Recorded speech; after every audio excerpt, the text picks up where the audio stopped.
The forest had been alive with laughter only moments before. A group of hikers moved along the trail with relaxed steps, enjoying the early afternoon sun that slipped through the canopy in warm, golden rays. Among them was Ethan Cole, a man who had come to the mountains hoping for nothing more than a peaceful weekend escape. But peace was a fragile thing, and the wilderness didn't offer it for long.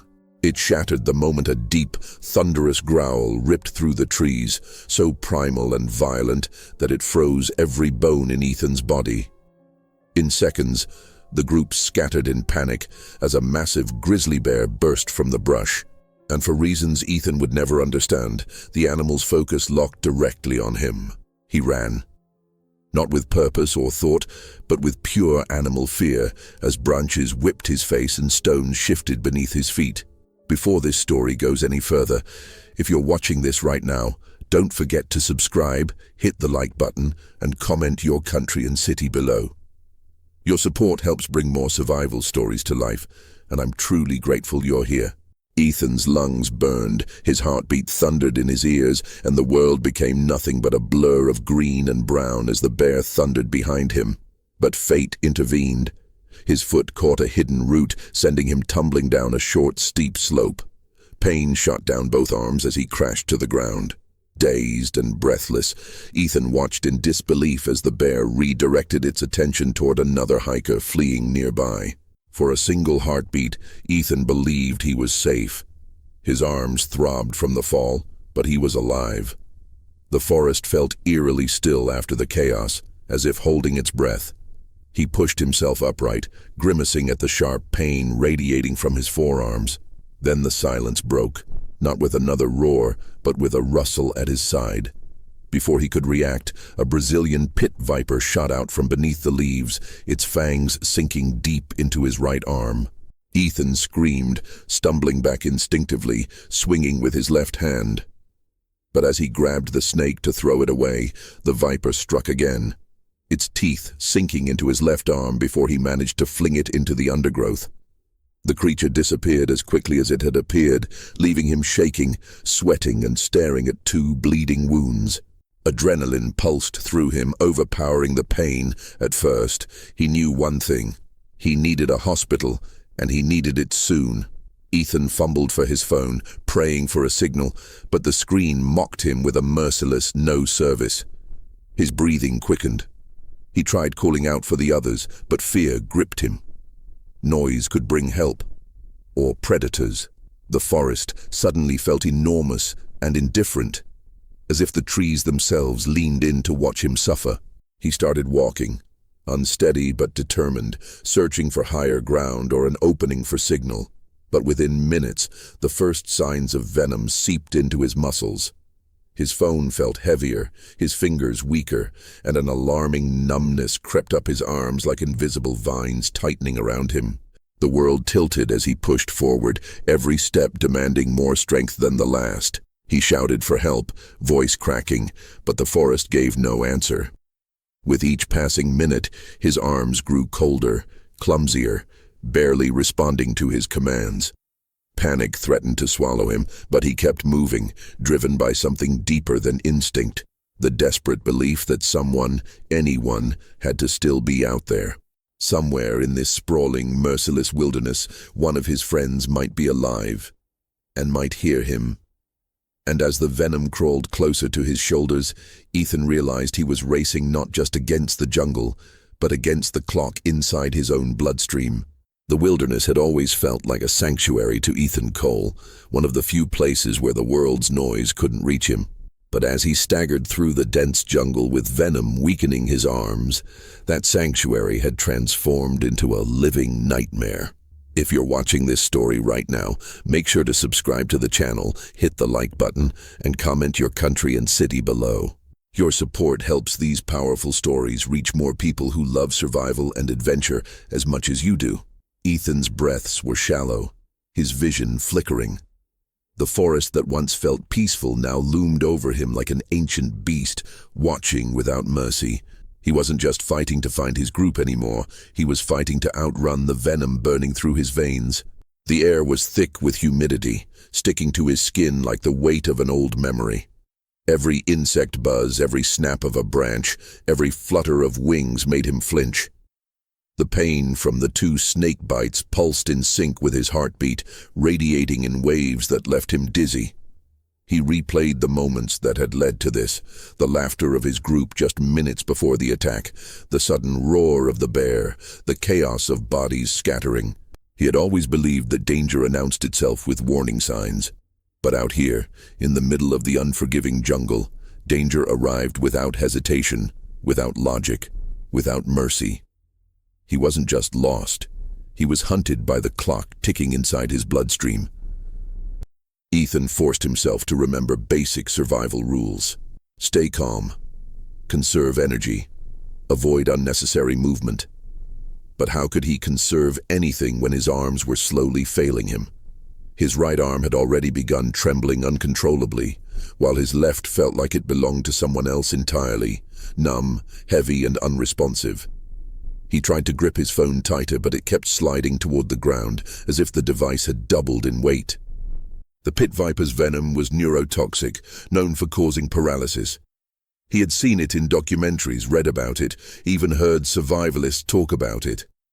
But knowing something and feeling it take over your body were worlds apart.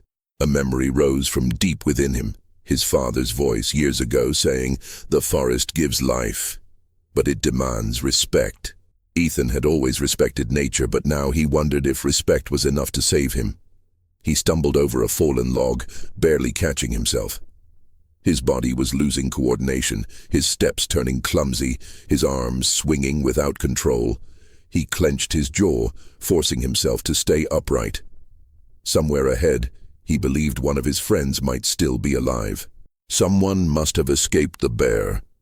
And if he could just make it far enough, maybe he wouldn't have to die alone out here. The idea of dying alone, of becoming another forgotten story swallowed by the jungle, pushed him forward. But with every passing minute, the forest seemed to grow darker, denser, more overwhelming. Ethan's legs trembled, exhaustion creeping in like a slow, cold tide. Nightfall was approaching, and with it the dangers of the wild would multiply. He needed help. He needed someone. A human voice, a flashlight beam, even footprints, anything. The world around him blurred, colors blending into a single haze of greens and browns. Still, he walked. He had no other choice, because somewhere in the tangle of trees and shadows, hope still existed. And even though his arms were failing and the venom was spreading, Ethan Cole refused to give up. Not yet. Not while there was still a chance to survive. The jungle floor felt unsteady beneath Ethan's feet, as if the earth itself shifted with each step he took. His arms tingled with a strange mix of pain and numbness, a reminder that venom was spreading through his system faster than he had the strength to fight it. He kept moving because stopping meant surrendering, and surrendering meant dying alone in a place that swallowed men without leaving a trace. His breathing grew ragged, uneven. Every time he tried lifting his right arm, it responded with a delayed twitch, barely rising before dropping heavily against his side. Ethan forced himself forward anyway, navigating through tall ferns and thick roots that seemed eager to trip him. The sunlight overhead dimmed as clouds gathered, casting long shadows that made the forest appear even less forgiving.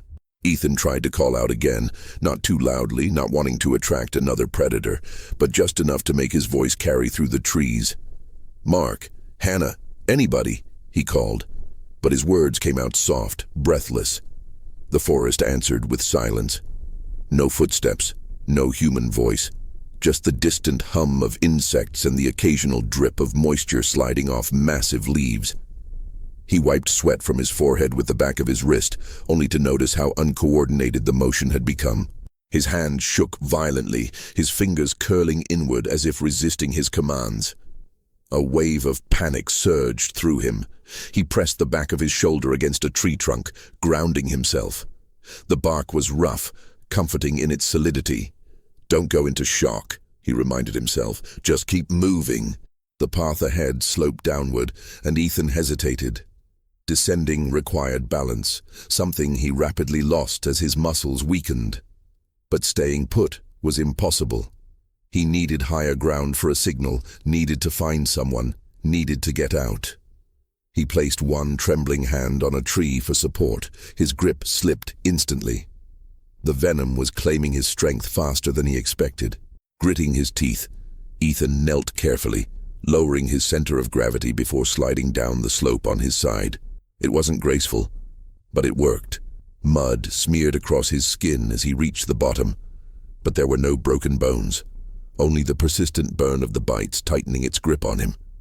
He forced himself up again, leaning heavily on his legs, his last reliable limbs.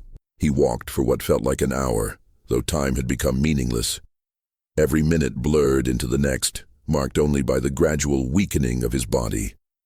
The forest changed subtly as he moved deeper, more vines hanging low like natural traps, more fallen branches crisscrossing the ground. His vision wavered, the world tilting slightly left and right. He blinked hard, trying to force it into focus. Stay awake, he told himself. Stay alert. The Brazilian pit viper was known for causing neurological damage, something he could already feel crawling through his muscles like an invisible sickness. Ethan lifted his left arm out of instinct to clear a branch, but it barely rose an inch. He tried again, but the limb hung uselessly. Panic tightened his chest. A sudden crack came from the bushes behind him. Ethan's heart seized. He spun around, but the motion threw him off balance and he stumbled backward, almost falling. His breath caught in his throat as he scanned the shadows. For a moment he imagined the bear returning, sensed the heavy presence behind the trees, the low growl vibrating through the air.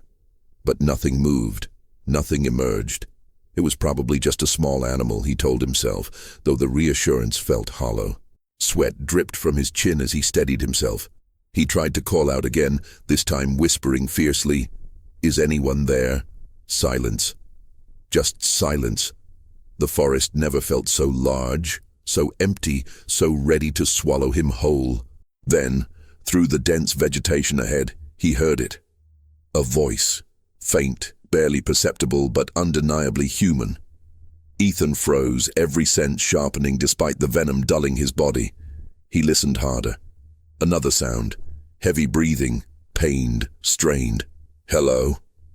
Ethan croaked, pushing himself toward the noise with renewed desperation. Branches scratched his legs as he limped forward.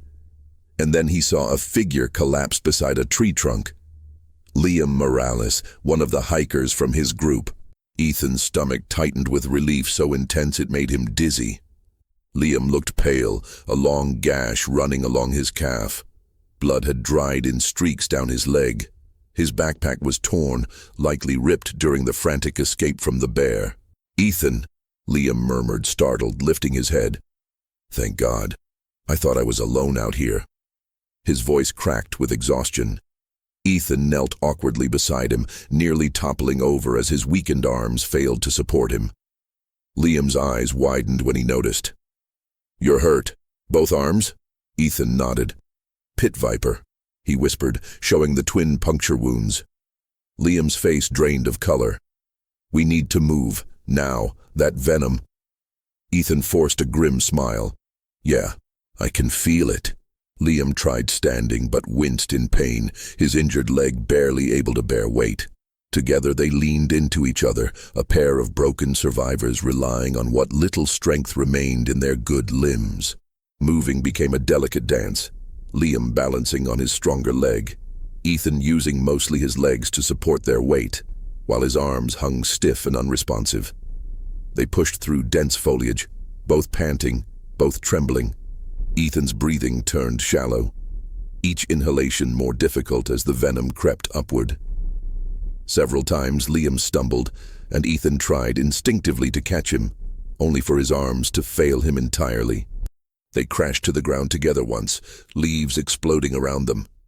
Ethan groaned as he landed on his side, the impact jarring through his ribs. Liam crawled toward him, his hands shaking. "You okay?" he asked. Ethan nodded weakly. "My arms. I can't control them anymore." As they continued their agonizing journey, the terrain slowly shifted again, becoming less rugged. The trees thinned, the ground leveled, and a faint breeze carried the distant sound of something unfamiliar, something rhythmic. Liam paused, squinting. "Do you hear that?" Ethan strained to listen. The faint rumble grew clearer. Engines, vehicles, a road. Hope flared inside him like a spark in darkness. They pushed forward with renewed determination, each painful step bringing them closer to salvation. The venom was now nearing Ethan's shoulders, a cold heaviness settling into his chest. His breaths came in shallow gasps. "Almost there," he muttered, though he wasn't sure if he said it aloud or only thought it. Breaking through a final curtain of bushes, they stumbled onto a rough clearing leading to an asphalt road. Cars passed, fast, distant, oblivious to the two broken men waving for their lives. Ethan lifted his useless arms with all the strength he had left, which amounted to little more than a visible tremble. Liam shouted, limping forward, raising both arms desperately. 2 cars sped by without slowing. Ethan's vision blurred, tunneling. Then a third vehicle approached.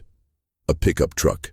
The driver slowed, eyes widening as he saw the 2 men collapsing on the side of the road. The brakes squealed, the world tilted. Ethan felt strong hands lifting him, distant voices shouting. And then, with his consciousness slipping away, he allowed himself one final thought. "We made it. We actually made it." Ethan drifted in and out of consciousness as the pickup truck sped down the winding road.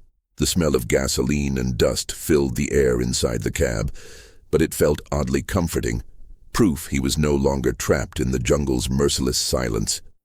He could vaguely hear the driver speaking rapidly into a radio, calling ahead to a local clinic.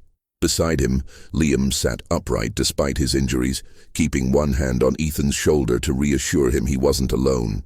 Ethan's arms lay limp on his lap, pale and cold, the faint tremors now replaced by a frightening stillness. Each breath he took was shallow, shaky, his chest rising only slightly. He tried to speak, tried to ask if they were close, but his tongue felt thick and unresponsive. Liam noticed and leaned closer. "Stay with me," he whispered. "The worst is behind us. Just stay awake." But Ethan wasn't sure he could. The truck screeched to a stop outside a small rural medical outpost nestled between the hills. 2 nurses and a paramedic rushed out with a stretcher. As they pulled Ethan from the cab, the sunlight hit his face, making him wince. Everything felt too bright, too loud, too fast. His world was slipping. He felt weightless as they lifted him, his arms dangling uselessly over the edges of the stretcher. Liam hobbled beside them, refusing to be separated from his friend. The paramedic asked rapid questions, time of bite, species, symptoms, and Liam tried to answer through gasps of pain. Ethan caught fragments of their exchange, the word neurotoxic echoing ominously. They pushed through the double doors into an emergency room that smelled of antiseptic and urgency. Inside, the nurses moved with precise coordination. One cut away Ethan's shirt, while another started prepping an IV line. A doctor entered, stern but calm, and immediately examined the bite marks. 2 strikes, he said softly. It spread fast. The doctor looked up at Ethan's face. "Can you hear me?" Ethan blinked once, the only response he could manage. "Good. Stay with us. We're giving you anti-venom, but your body is fighting exhaustion and shock." Ethan felt the prick of the IV needle, though faintly, like a distant echo. Cold fluid flowed into his arm, but it did little to ease the heaviness taking over his body. He stared at the ceiling light above him, its halo blurring into a glowing smear. The room began to tilt, and he fought to keep his eyes open. Liam was led to a nearby bed for treatment, but he insisted on keeping the curtain open so he could see Ethan. Every few seconds he called out, "You're not alone, man. I'm right here." His voice trembled, not with fear for himself, but with fear of losing his friend. Ethan could barely turn his head, but he felt the warmth of those words. The doctor monitored vital signs that seemed to fluctuate dangerously. His respiratory muscles are weakening, he told the nurse. Prepare oxygen support. The words floated around Ethan like disjointed puzzle pieces. He didn't want to slip deeper into the darkness calling him. But it was so tempting. The pain, the exhaustion, the burning numbness. It was all becoming too heavy. Time became a blur. He drifted into unconsciousness for minutes at a time, waking only when a nurse adjusted tubes or when the doctor checked his pupils. Each time he opened his eyes, Liam was watching him, his own leg bandaged, his face pale. At one point, Liam leaned forward and whispered, "You saved me too, you know." Ethan wanted to ask how, wanted to understand, but the words wouldn't come. So Liam answered anyway. "You kept moving. If you hadn't come looking, if you hadn't found me, I would have bled out there." A weak breath left Ethan's chest, part relief, part disbelief. He hadn't saved anyone. He could barely save himself. But hearing it gave him something he desperately needed, a reason to keep fighting. Hours passed. The anti-venom slowly began to work, halting the spread of paralysis. Ethan felt faint tingles return to his fingertips, like tiny sparks beneath the skin. The doctor checked his arm mobility again. No real movement yet, but the progression had stopped. "This is good," the doctor said. "It means we caught it in time." Yet Ethan could see the unspoken warning in his eyes. They were not out of danger. The neurotoxins had already reached his upper arms and chest. His breathing was still shallow. He wouldn't be able to stand, let alone walk. He was caught between progress and collapse, a fragile in-between state where survival wasn't guaranteed but still within reach if he didn't give up. Night fell outside the clinic, casting long shadows across the room. The chaotic energy of the emergency stabilized into a somber quiet. Liam, now stitched up and resting, watched the darkness through the window and then turned back to Ethan. "Do you ever think how fast everything can change?" he asked softly, as if speaking more to himself than anyone else. "One minute you're laughing with your group, the next you're fighting for air." Ethan couldn't reply, but his eyes said enough. Liam sighed. "Man, if we get out of this, we're never taking moments like that for granted again." Ethan felt that truth strike deep inside him. Not in a dramatic way, just real, human, fragile. Around midnight, Ethan finally felt the first true sign of improvement. He managed to twitch his left pinky, just barely, but enough for a nurse to notice. "Good," she whispered. "Your body's responding. Keep fighting." Her voice was gentle, warm, comforting in a way he hadn't realized he desperately needed. Ethan closed his eyes, letting her words anchor him. He knew recovery would be slow. There would be hours, maybe days, before he felt strength in his arms again. But he wasn't alone. Liam was there. The nurses were there. The doctor was there. He had made it out of the jungle alive, something that felt impossible less than 10 hours earlier. The realization soothed him more than any medication. As dawn approached, Ethan regained enough breath to whisper a single word. "Water." A nurse hurried over with a cup, guiding it gently to his lips. He drank slowly, each sip cold and grounding. His voice remained weak, but it was a voice again. "Liam," he murmured. His friend stirred from a light sleep. "Yeah?" Ethan blinked heavily. "Thanks for staying." Liam smiled wearily. "Always." The moment was simple, but it felt monumental. Ethan could feel emotion welling up in his chest. Not sorrow, not fear, but gratitude. Gratitude for survival. Gratitude for connection. Gratitude for the miracle of still being here. For the first time since the bear attack, Ethan allowed his body to rest without fear of dying in his sleep. The worst had passed. The venom was no longer racing through him like wildfire. His arms were still weak, his breathing shallow, but he was healing. He drifted into a gentle sleep as morning sunlight touched the clinic walls. And as he rested, he realized something important. This wasn't just a story of surviving nature. This was a story of resilience, of unexpected brotherhood, of refusing to surrender even when the wilderness tried to claim him. Ethan Cole had escaped the jungle, but the journey had changed him forever. The forest seemed to close in around Ethan as he pushed himself forward, each step landing with a dull thud that echoed his own dimming strength. His right arm throbbed with a fire that pulsed beneath the skin, and his left felt strangely distant, as if it no longer belonged to him. The venom was working its way upward, tightening its grip with every passing minute. His breath quickened, not from exertion alone, but from the creeping fear that soon his arms might not move at all. The sunlight filtering through the canopy shimmered in scattered fragments, making the world look unstable, as though reality itself were wobbling. Still, he kept walking. He had no other choice. As the adrenaline faded, Ethan began noticing things he had missed before, the unsettling tingling along both forearms, the way his fingers refused to fully curl, the weight of the phone that suddenly felt like a small stone slab.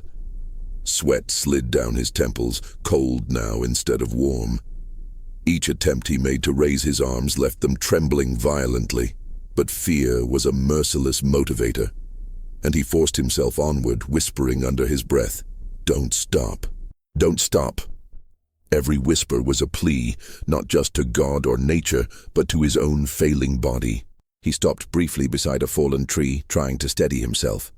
His legs wobbled like loose hinges, and when he pressed his palm to the trunk for balance, he almost cried out. Not from pain, though it burned, but from shock. His hand didn't grip the bark. It slid, his fingers lacked strength, his arms were losing cooperation inch by inch. Panic surged in his throat. If he lost the use of his arms entirely, how would he climb, defend himself, or even break a fall? How would he survive a night in the forest with predators moving silently through the shadows? A rustle snapped him from his spiral of dread. Ethan turned sharply, heart hammering, expecting another animal to emerge from the undergrowth. But the figure that stepped through the brush, limping, arms scraped, breathing hard, made Ethan's knees almost buckle in relief. "Lucas," he gasped. His friend froze, then rushed forward despite his injured leg. The two met halfway, nearly collapsing into each other from exhaustion and disbelief. For a moment the world paused. They were alive, both of them against all odds. "Man, I thought you were done for," Lucas said, gripping Ethan's shoulders. Ethan tried to return the gesture but winced, his arms twitching weakly. Lucas's expression immediately shifted. "You're hurt." Ethan swallowed hard and showed him both arms, swollen, discolored, trembling. "Snake." "2 bites. I don't know how long I have before this gets worse." Lucas's eyes widened. Fear cut through them like a blade. But he didn't waste time. He moved quickly, even with his injured leg, helping Ethan steady himself. "We're getting out of here," he said with a firmness that anchored Ethan's fading hope. They walked side by side, though walked became increasingly generous for Ethan. More than once, Lucas had to catch him when his knees buckled. But catching became harder as Ethan's arms deteriorated. His fingers no longer responded well enough to grasp Lucas's forearm. His elbows sagged like dead weight. When Lucas handed him a water bottle, Ethan dropped it. It landed in the dirt with a soft thud, and Ethan could only stare as his body refused to do something so simple. His breathing turned ragged. "It's okay," Lucas reassured, but his voice trembled too. At one point, they reached a narrow decline carved into the forest floor. Nothing steep, but uneven enough to require both arms to balance. Lucas went first, testing the ground before motioning Ethan to follow. But the moment Ethan stepped down, his right leg wobbled. He reached instinctively for the nearby branch, but his arms didn't lift, not even an inch. He fell forward, tumbling onto his shoulder, rolling through dirt and leaves until he came to a shaking stop. The pain radiated through his torso, and he groaned loudly, trying to push himself upright. His arms barely responded. Lucas rushed to him, panic rising, and helped him sit up. "Ethan, listen to me," Lucas said, gripping his face gently. "We have to move fast. The venom is hitting your nerves hard." Ethan nodded weakly, though his vision blurred at the edges. His arms dangled uselessly at his sides, spasming occasionally. He could move his shoulders but not lift anything, not support himself, not defend himself. The terrifying reality settled in. He was losing function at a frightening pace, and yet he was still alive, still breathing, still moving with Lucas's help. He clung to that fragile thread of hope. They continued deeper into the forest, following an old game trail Lucas remembered seeing earlier in the hike. He spoke constantly, not to fill silence, but to keep Ethan conscious. He asked him questions, nudged him, encouraged him, reminded him who he was and what he was fighting for. Ethan tried to answer, but sometimes the words wouldn't form. Sometimes he felt himself drifting, as though the poison were pulling him into a slow, warm darkness. Lucas refused to let him surrender. "Stay with me, Ethan, we're getting out, I promise." Hours seemed to pass in only fragments, blurred images of trees, roots, uneven ground, Lucas's hand gripping his shirt to keep him upright. But then, through the trees, Lucas spotted something that made his breath hitch. Old tire marks, fresh ones. A sign someone had driven through recently. It meant they were close, closer than either dared to hope. Lucas pointed ahead with trembling excitement. "We're near a road." Ethan blinked sluggishly, barely processing the words, but deep inside, a spark flickered. They were not done. They were not doomed. Not yet. The forest had tried to claim them, but they were still fighting their way out. The trail ahead narrowed into a twisting corridor of roots and hanging vines as Ethan and Lucas pushed forward. The promise of a road had become the thin thread in Ethan's mind, keeping him conscious. But with every passing minute, that thread frayed. His arms were nearly useless now, dangling like dead weight at his sides, swinging with each step only because gravity insisted. His shoulders were stiff, his fingers unmoving, his skin hot and pulsing. His breathing turned shallow, and guilt pressed heavily on him. Lucas was injured too, limping with every step, yet bearing most of Ethan's weight. Each time Lucas grunted with pain, Ethan felt another wave of helplessness crash over him. More than once Ethan stumbled, and Lucas had to grab him by the shirt or under the armpits to keep him upright. But grabbing was getting harder. Lucas's hands shook from fatigue. Ethan's legs trembled from venom and shock. The forest felt endless, an infinite maze working against them. Birds screeched somewhere overhead, their cries sharp and jagged, echoing off the trees as if warning them of something ahead. Ethan felt his vision blur again, and the world began tilting sideways. His legs buckled, and this time, Lucas couldn't fully catch him. Ethan collapsed hard onto the forest floor. "Ethan! Ethan, look at me!" Lucas knelt beside him, shaking his shoulder. Ethan tried to respond, but his voice came out like a broken whisper. His chest fluttered with shallow breaths. His arms twitched but remained useless. His fingertips were numb now, completely. His forearms burned and ached, pulsing with dull pain that spread up toward his biceps. The venom was accelerating. Lucas swallowed hard, forcing himself to stay calm. He lifted Ethan's head and brushed leaves from his forehead. "You're not dying here. I'm not letting you. Come on, brother, and stay awake." With great effort, Lucas managed to pull Ethan back to his feet. Ethan leaned heavily on him, his knees wobbling like they were made of paper. Their pace slowed drastically. Every 5 or 6 steps, Ethan's legs gave out for a moment, and Lucas had to brace him. Lucas's own injury worsened. A gash on his leg had begun to bleed again, staining his torn pants. Each time he stumbled, he hissed in pain, but refused to stop. "We're close," Lucas whispered, almost to himself. "We're close. We have to be." A sudden growl ripped through the trees, not loud, low, guttural, and disturbingly close. Both men froze. Lucas slowly looked over his shoulder, and Ethan followed with sluggish movements. Between the trees, not far behind them, a shadow shifted. The shape was unmistakable. A black bear, likely the same one that had scattered their group earlier, was now lumbering toward them, drawn by their noise, their scent, or simple curiosity. Ethan's heart lurched violently inside his chest. Lucas tightened his grip on him, eyes wide with terror but focused on survival. "We need to move, now." Lucas pulled Ethan forward, pushing their exhausted bodies to move faster than they had in hours. Ethan's legs stumbled beneath him, but adrenaline surged weakly through his system at the sight of the bear closing the distance. His arms swung limply, unresponsive, unable to help him balance. His lungs burned as they wove between trees and vaulted over fallen branches. Lucas kept glancing back, breath quickening, and each time he did, Ethan sensed the panic rising in him. The bear wasn't running, but it was following and gaining slowly. They reached a downed tree blocking the trail, its trunk thick and rough. Lucas climbed over quickly, groaning as his leg protested. Ethan attempted to follow, but with no arms to steady himself, he couldn't lift his body. He pressed his chest to the bark, trying to roll over. His legs slipped, his body sagged. And for a terrifying moment he was stuck, half draped over the log, unable to move forward or backward. Lucas cursed and doubled back, grabbing Ethan by the collar and pulling him with sheer desperation. Ethan slid over the trunk and hit the ground on the other side, breathing hard, dizzy, humiliated by his own helplessness. The bear growled again, louder now, shaking Ethan to his core. Lucas threw his arm around him and dragged him forward. But then, just as the bear took another step, a sound echoed in the distance.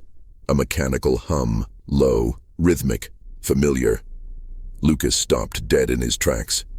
"Ethan, that's a truck." Ethan blinked, swaying, struggling to stay conscious. The hum grew louder, closer. A surge of hope cut through the fear like a lifeline. They pushed through the last wall of thick brush, branches snapping against their legs. And then suddenly, blinding light. The trees opened into a clearing with a dusty roadside cutting through the forest like a lifeline. The rumbling sound grew louder, and moments later a large truck barreled past them, kicking up dirt. Ethan tried to lift his arm to wave, but nothing happened. His arm twitched uselessly. Lucas waved both arms wildly, shouting, but the truck kept going, vanishing around a bend. Ethan's knees buckled again and he nearly fell, but Lucas wasn't giving up. He pulled Ethan closer to the road, both of them standing on shaking legs. Lucas supported Ethan's limp body with everything he had left.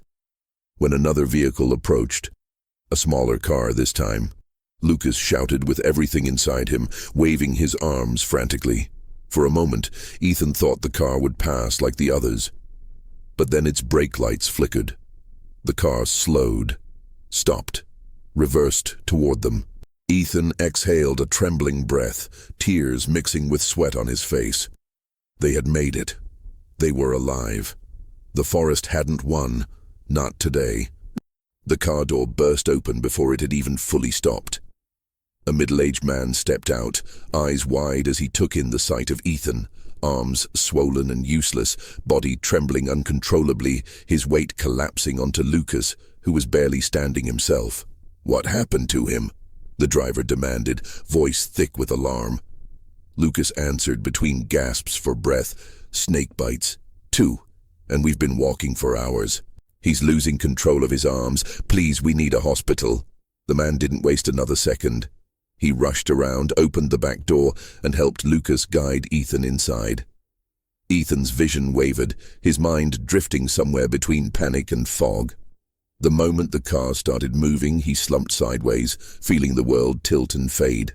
The road was bumpy, twisting through the rough edges of the forest, each jolt sending new waves of burning pain up Ethan's arms. He tried to hold himself upright, but his muscles refused to respond. His head kept dropping forward until the driver told Lucas, "Hold him steady, don't let him fall asleep." Lucas, though injured and exhausted, cupped Ethan's jaw with shaking hands and spoke directly to him. Hey, look at me, Ethan, don't drift off. We're almost there." Ethan blinked slowly, battling the heavy darkness trying to pull him under. His breathing became shallow, faster, uneven. The driver pressed harder on the gas. Minutes felt like hours. Lucas talked non-stop, keeping Ethan conscious, reminding him of small moments from the hike before things went wrong, the jokes they had shared, the view from the ridge, the group's laughter echoing through the trees. Ethan tried to answer, but words were jumbled and slurred. The venom had not just attacked his muscles, it was creeping toward his nervous system faster than either of them expected. His fingers were stiff, his wrists were immobile, even his shoulders felt like they were turning into stone. Lucas gripped his shirt, his voice cracking. "Stay with me, okay? Just a little longer." When the forest finally gave way to open fields and houses, Ethan's mind sparked with a faint flicker of hope. The world outside the window blurred into shapes and colors, but he could sense civilization, safety, nearby. The car swerved into a small town, tires screeching as the driver sped past gas stations and storefronts. People on the sidewalks turned to look, startled by the frantic speed. Ethan felt cold now, cold in a way he didn't like. A creeping chill that crawled up his spine. He whispered something, but even he couldn't understand his own words. Lucas leaned closer. "I'm here. I'm right here." The hospital came into view like a lighthouse. White walls, glass doors, blue emergency signs glowing under the midday sun. As soon as the car skidded to a stop near the emergency entrance, 2 nurses and a security guard rushed out. The moment they saw Ethan's arms, swollen, discolored, trembling, they moved fast. "We need a stretcher," one nurse shouted. Within seconds, Ethan was lifted onto it. His body sagged limply, as if it had given up the moment help arrived. Lucas tried to follow, limping heavily, but a nurse gently stopped him. "We'll take care of him. Sit down before you collapse." Ethan's world spun as he was rushed through the hospital corridors. Bright lights streaked above him. Voices blurred into muffled echoes. Someone placed an oxygen mask over his face. Another voice called out medical terms he couldn't understand. Neurotoxic progression, bilateral swelling, anti-venom now. A sharp sting hit his arm as they inserted IVs, pumping fluids and anti-venom into his bloodstream. The cold medication spread through him like icy fire, pushing back against the venom that had taken over. His eyelids fluttered. He wanted to stay awake. But unconsciousness finally dragged him under as doctors worked desperately over him. When Ethan opened his eyes again, the world was soft and silent. He lay in a hospital bed, wrapped in clean sheets, connected to multiple IV lines. For a moment, confusion clouded his mind. Then memory returned in a crashing wave. The bear, the tumble, the snake, the endless walk. He looked down. Both arms were swollen but bandaged, resting on supportive cushions. He tried to lift his right arm. It moved only slightly, but it moved. Relief washed over him, so sudden and overwhelming that tears welled up in his eyes. A familiar voice broke the quiet. "You scared the life out of us, man." Lucas stood at the foot of the bed, leg bandaged and supported by a temporary brace. His expression held exhaustion and relief all at once. Ethan cracked a weak smile. "You're alive." Lucas chuckled softly, shaking his head. "Barely, but yeah, and thanks to that driver, and you fighting like crazy through that forest, we made it." Ethan swallowed the lump in his throat. He wanted to thank Lucas, to apologize, to say 1,000 things, but only 2 words came out. "We survived." A doctor entered the room shortly after, explaining the severity of the bites. The Bothrops jararacussu snake, one of the most venomous pit vipers in the region, had injected a dangerous amount of toxin into Ethan's arms. Without the long, painful walk, without Lucas keeping him awake, without the driver stopping, Ethan would not have made it. "You're lucky," the doctor said gently. "Very lucky. You're going to recover fully, but it will take time. Your arms will be weak for a while. Rest. Heal. You're alive, and that's what matters." That night, Ethan lay awake in the dim hospital room, listening to the steady beeping of the machines beside him. Lucas slept in a chair nearby, head tilted back, breathing softly. Ethan looked at his arms, weak, bandaged, but alive. He thought of the forest, the near-death moments, the terrifying helplessness when his arms refused to work. But above all, he thought of the miraculous string of moments that kept him alive. Lucas finding him, the road appearing at the last moment, the stranger stopping, the hospital rushing into action.